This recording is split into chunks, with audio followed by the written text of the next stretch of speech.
Baruch Dayan Hamet, we praise the Judge of Truth. If you have a cell phone or a pager or some fancy schmancy thing like this, would you turn it off or set it to stun or set it to do not disturb? You know you're here. Somebody else doesn't know you're here. And they're not going to tell you the Cavs score or whatever it's going to be, but they're going to, somebody's going to call you.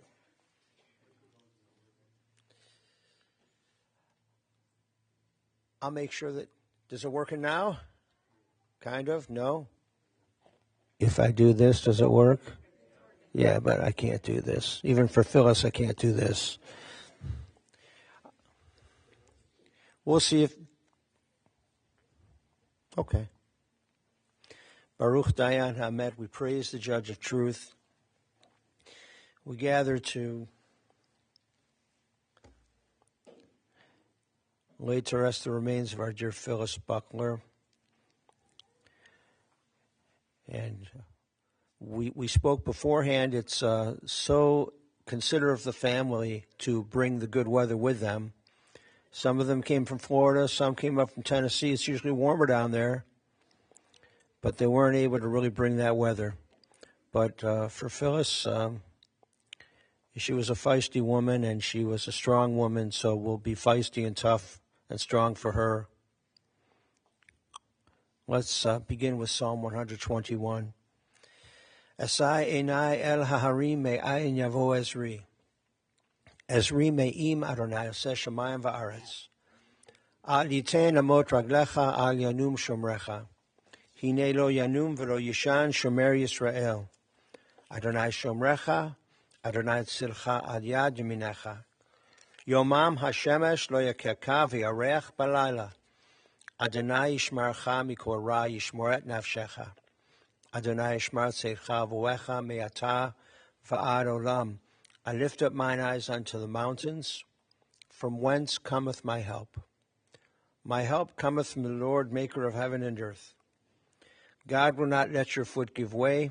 Your protector will not slumber. See, the protector of Israel neither slumbers nor sleeps. The Lord is your guardian. He is your protection at your right hand. The sun will not strike thee by day, nor the moon by night. The Lord will guard you from all harm. He will guard your soul, your going and your coming, now and forever.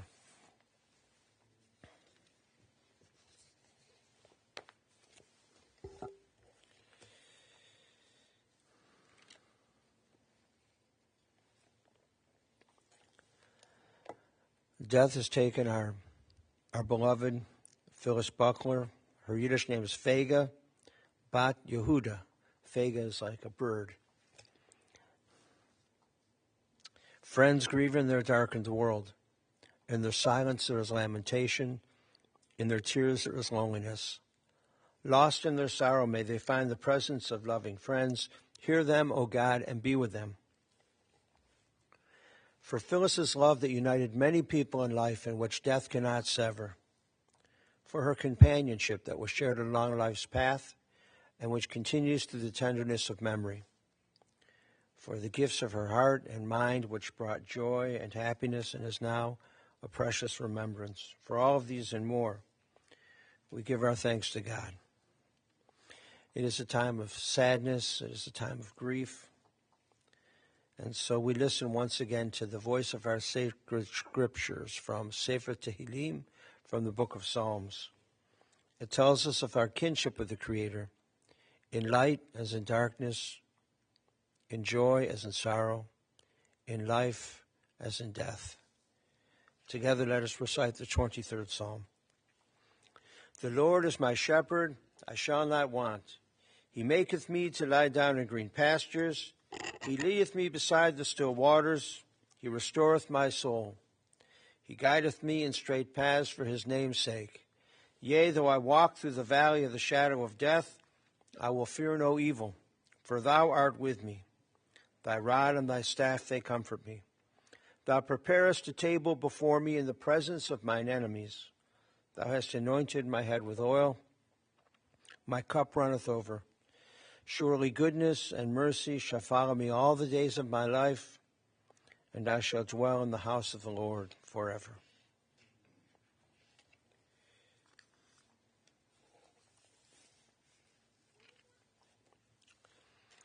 We gather today to pay tribute to and to eulogize our dear Phyllis Buchler.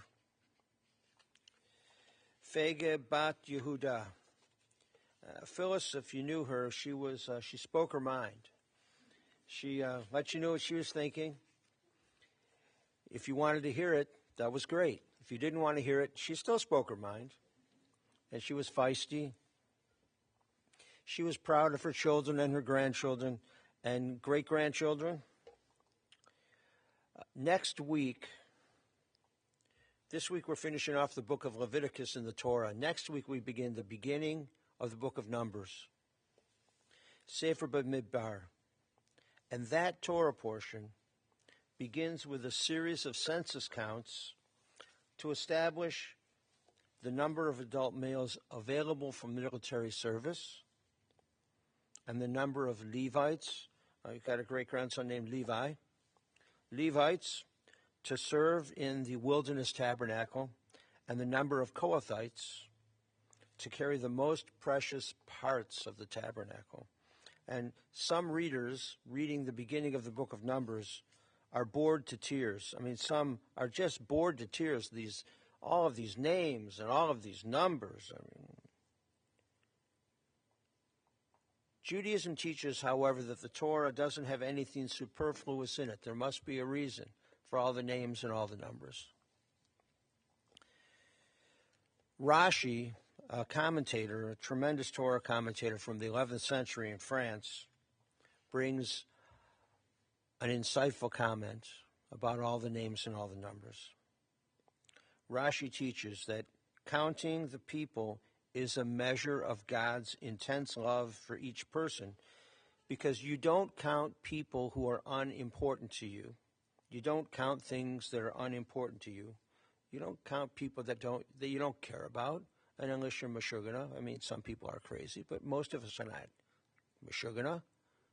We really count the people who are most important to us.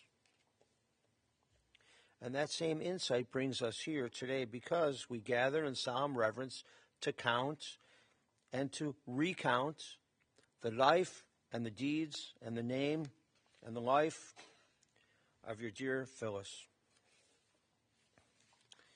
Phyllis was born here in Cleveland, April 26, 1939. Her parents of blessed memory, Joe and May Heiser. After high school, she went to work for a little while at the May Company.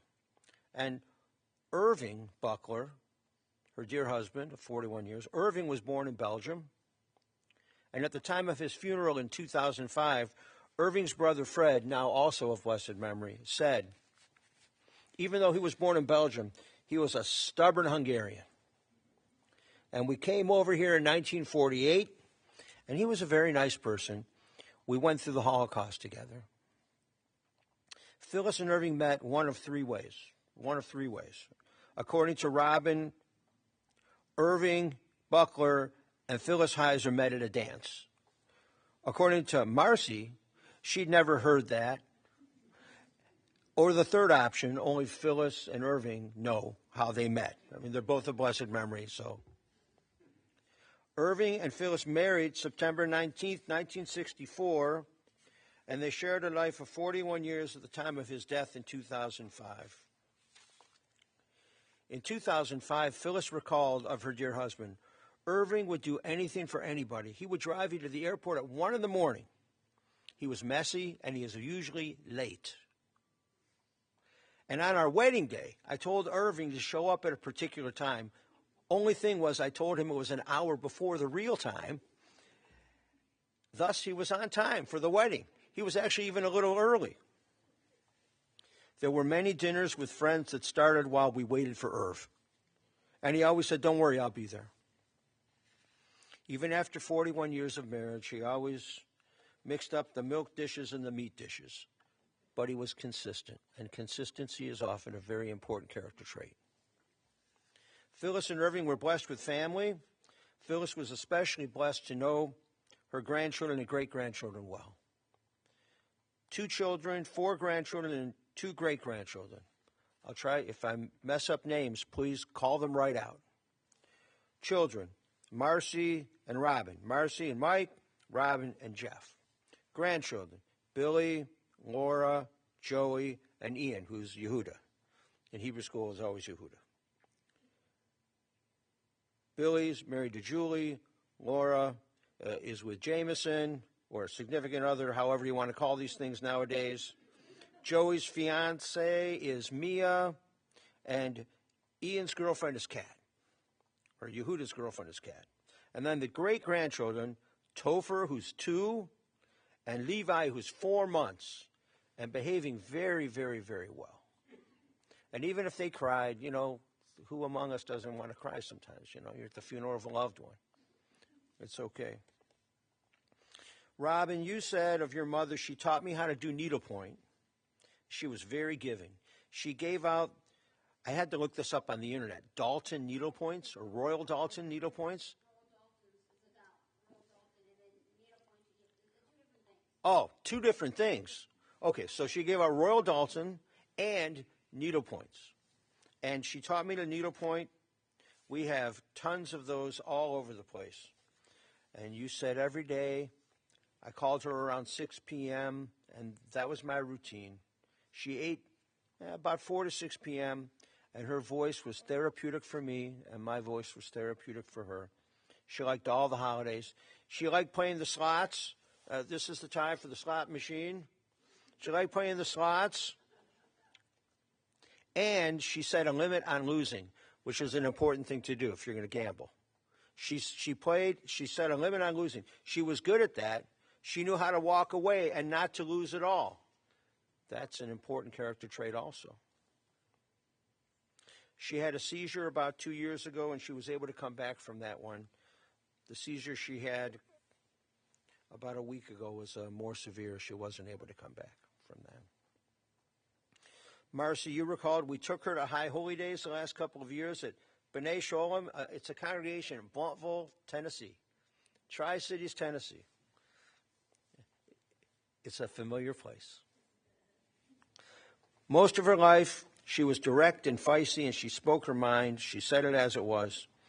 And she had, you ever seen one of these things called a damn it doll?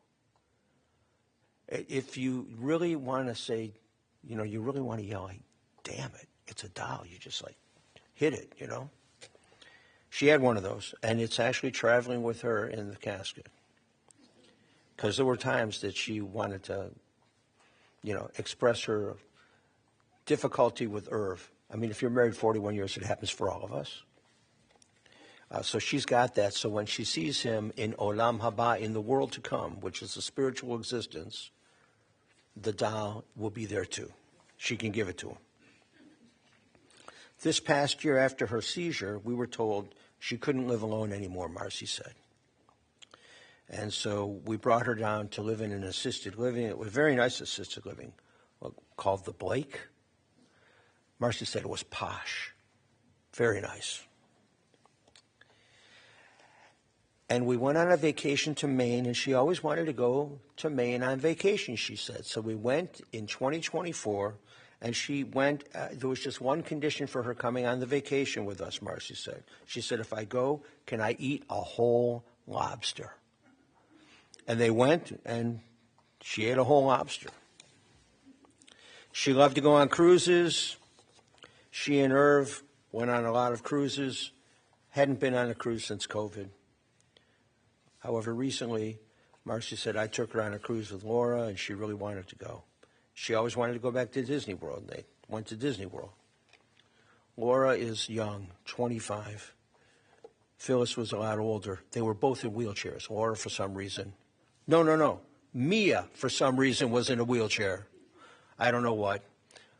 Phyllis, for some reason, was in a wheelchair, and they did wheelchair races, apparently, at Disney. I don't know, it's a good thing. The good thing about being in a wheelchair at Disney is, like, she said, you can bank on this, meaning you can put me in the front of the line, and we always get to the front of the line. She actually didn't mind being in the wheelchair for that reason at Disney. Always in front of the line. Ian Yehuda, he said, Grandma was strong-willed. And she was physically strong, too. And my mom used to drive her to the grocery store, but then after a while, Grandma said, her driving scares me. I don't want her to drive me to the grocery store. She actually used more colorful language than that, which I will not use. Marcy, you also said that your mother was the butterfly at the Blake. She was very social. And when she didn't have her hearing aids turned up, she couldn't hear. Imagine that. But Mike was able to figure out how to get it on the phone so that she finally could hear. She was very proud of the grandchildren, the great-grandchildren. She always wanted to be a booby. And she was able to hear Topher call her booby recently. She was on time, not like Irv. Irv was never on time, but she was pretty much always on time until the end. Then she wasn't so much on time. However, we forgive those foibles in others for sure, as we should ourselves. Laura, you said I painted her nails in the hospital, and she loved her long, elegant nails, and she frequently commented on other people's cuticles. She liked playing the slots. She liked going to casinos. She liked playing bingo. Apparently, Joey had a film in a film festival recently, and she wore a candy cane costume. I don't remember the reason for that, but I saw the picture. It was hilarious. And people would come up and take pictures with her, this elderly woman, in a candy cane costume. Candy corn. It's right here. I just can't, on the candy corn. Even with the glasses, I need a new prescription. She loved Cheesecake Factory. She loved the grandkids' wedding, and she looked forward to the next one. She liked when she was at Sherry Park and the Blake, she liked to go on outings. She always liked to go out on outings. She didn't just like to sit around. She would come to the Torah study classes we had. She made her presence known, and I don't mean that in a bad way. It wasn't like she was a bump on a log somewhere.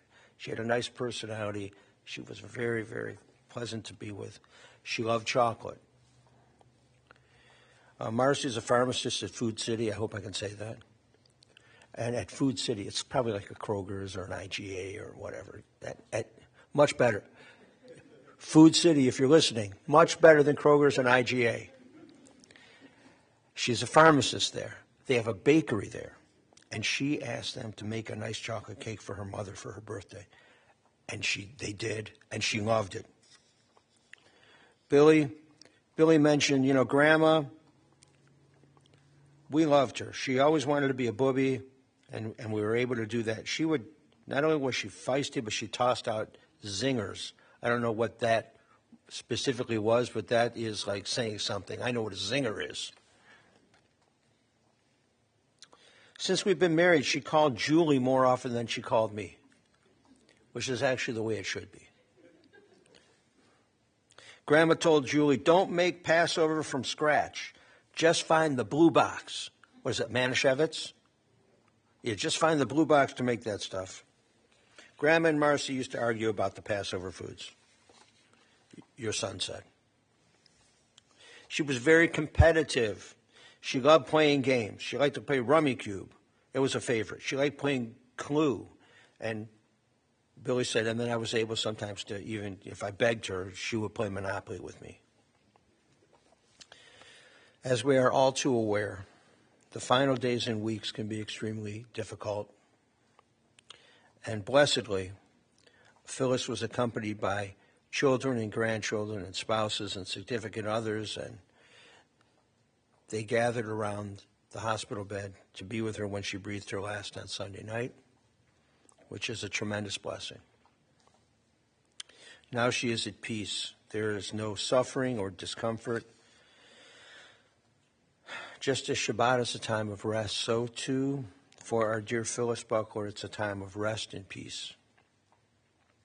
Our Jewish tradition believes her soul is returning to God and to be with the souls of her dear husband, Irving, her parents, relatives, friends, and ancestors of our people. We learn this in Ecclesiastes chapter 12, verse 7. The dust returns to the earth as it was. The spirit returns to God who gave it. One day all of us will join our loved ones in Olam Haba, the world to come. Olam Haba is not a place. This is a place. The cemetery we are going to is a place. Olam Haba is an eternal time. It's a spiritual existence. And we are together. We will be together again with our loved ones in Olam Haba. When we go and they have gone, our souls will be together. We are also sending along in the casket a couple of old prayer books and a Haggadah, a Passover Haggadah. It's a mitzvah to escort the body of your loved one to its final resting place, and also holy books of our tradition. It's a mitzvah to provide a respectful burial for holy books as well as the body of our loved one. We sent a Passover Haggadah in particular because, not only just because of the Manischewitz box, we really sent a Haggadah because Pesach is a time when we recall and we give thanks for our ancient liberation from Egyptian slavery, and we are free today because of God's deliverance those many, many years ago. And Phyllis now has been liberated from any sort of deterioration or illness or pain. Your memories are filled to overflowing. We give thanks to God for this gift of long life, 86 years. We would have hoped for more, and we would have hoped for more in relative health. So even in our sadness, we are grateful for the time we were blessed with. And as you think of her, be kinder, be helpful, throw out a little zinger every once in a while. Take care of one another and do these things in her loving memory. And so we conclude with words from the first chapter of the book of Job, verse 20. Adonai Natan v'Adonai Lakach, Yehi Shem Adonai Movarach. The Lord hath given, the Lord hath taken away. Blessed be the name of the Lord. Amen.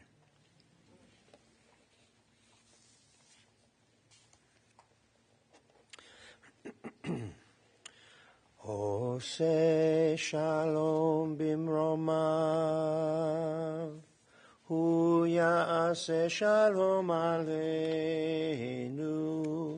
ve'al kol Yisrael, ve'imru, yimru amen. Ya'aseh shalom, ya'aseh shalom, Shalom Aleinu ve'al kol Yisrael. Yaseh shalom, Yaseh shalom, Shalom Aleinu ve'al kol Yisrael. May God, who causes peace to reign in the high heavens, cause peace to rain down upon us, upon all Israel, upon the soul of our dearly departed Phyllis Ann Buchler. And let us say Amen. In a moment, we'll do El Malei Rachamim, and then we will go in procession to Mount Olive Cemetery. You're either coming with us or you're not coming with us. If it were 75 and sunny, for sure everybody would be coming with us. If you don't come with us, the family is gathering. We're gathering back at 2002 Goodner Road, which isn't very, it's in Cleveland Heights, not very far. Just put it in your GPS.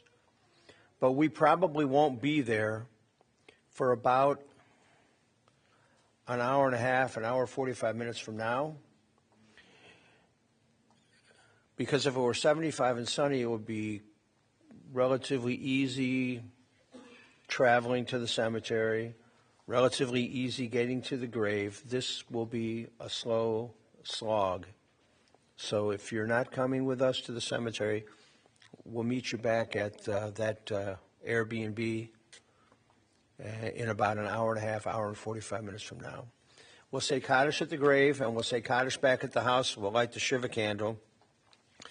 Also, she'll be on our Kaddish list at Temple Israel Ner Tamid for the next month. Every time we get together, whether it's for a Torah study or a board meeting or whatever for the next month, we're saying Kaddish for Phyllis.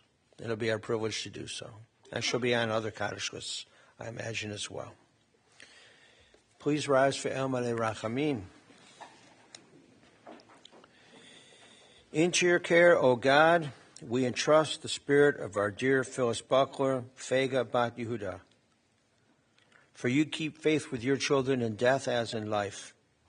Sustain us that we may meet with serenity the mysteries that lie ahead, knowing that when we walk through the valley of the shadow of death, you, O God, are with us, a loving friend in whom we put our trust. You are the light of our life, our hope in eternity. El Malei Rachamim, Shochein Bamromim, Hametzeh Menucha Nechona, Tachat Kanfei HaShechina, Im Kedoshim U'Tohorim, Kezohar HaRakia Mazirim, Et Nishmat Fega Bat Yehuda, Shahalacha L'Olama, Ba'al Harachamim, Yastireha B'Seitzer Kenafav Le'olamim, Vayitzro B'Tzorah HaChayim, Et Nishmata, Adonai hu nachalata, v'tanuach b'shalom al mishkava, v'nomar, Amen.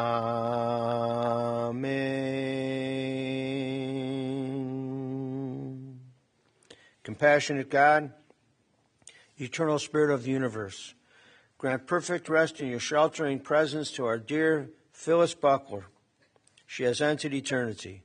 O God of mercy, let her find refuge in the shadow of your wings, and let her soul be bound up in the bond of everlasting life.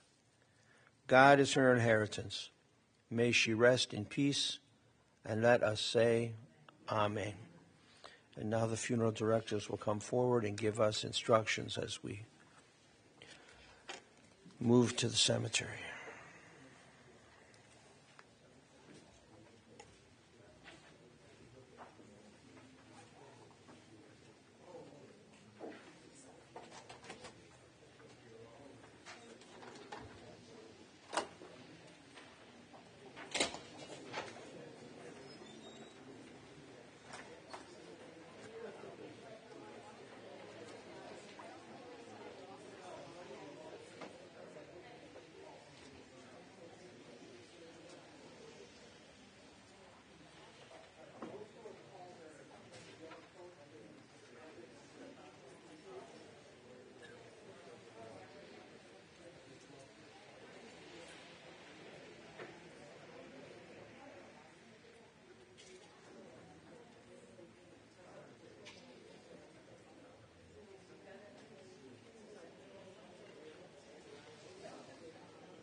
Shvat Chashverosh.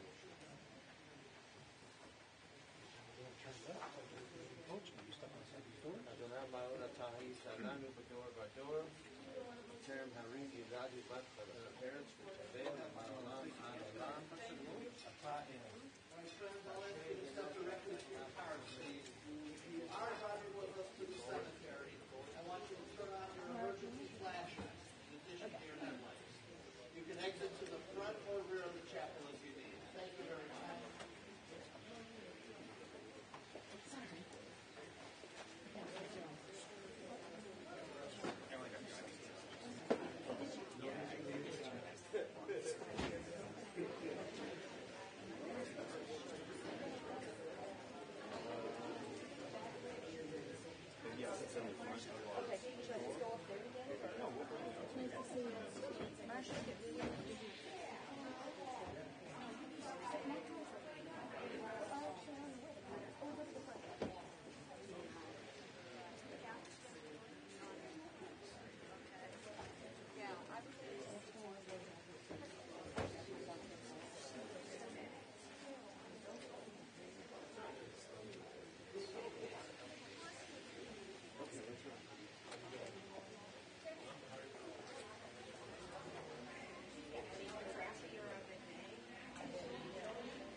With 90-year-olds, right? Yeah.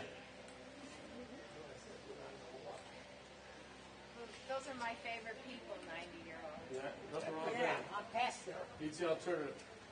Most of them are past there.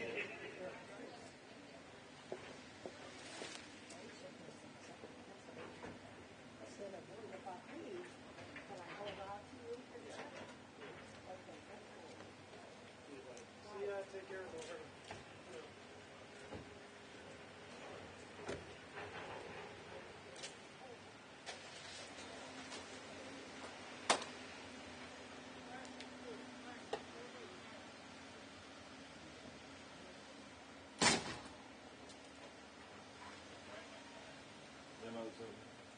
No limo. No limo? Who's that work?